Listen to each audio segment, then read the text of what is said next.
कोकणाची खरी संस्कृती जवळून बघायची असेल तर इथल्या उत्सवांना हजेरी लावली पाहिजे। मंडळी, आमच्या गावच्या जत्रेसाठी आम्ही लांज्यातील आमच्या झापडे गावात आलोय। जत्रेला जाण्यासाठी मी, माझी मम्मी आणि आमच्या आई मस्तपैकी तयार झालो। देवळात पोहोचलो तर सगळीकडे जत्रेची दुकानं लागायला सुरुवात झालेली। सर्वात पहिले जाऊन देवीची ओटी भरली, त्यानंतर पालखीत विराजमान झालेल्या देवांचे दर्शन घेतले। देवळात मोठ्या संख्येने आलेले गावकरी आणि चाकरमानी एकमेकांची भेट घेऊन विचारपूस करत होते। सगळीकडे अतिशय उत्साहाचे वातावरण होते। खरं तर अशा उत्सवाच्या निमित्ताने चाकरमान्यांना आपल्या गावाशी, आपल्या मातीशी नाळ घट्ट करता येते।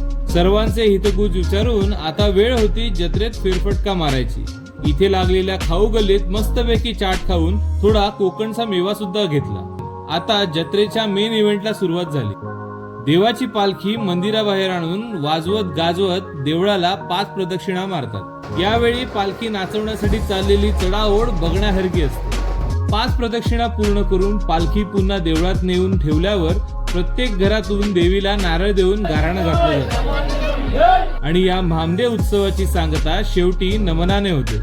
मंडळी, हा मिनी व्लॉग कसा वाटला ते कमेंट करायला विसरू नका आणि कोकणातले असेच व्हिडिओ पाहण्यासाठी आम्हाला फॉलो आणि सबस्क्राईब करा।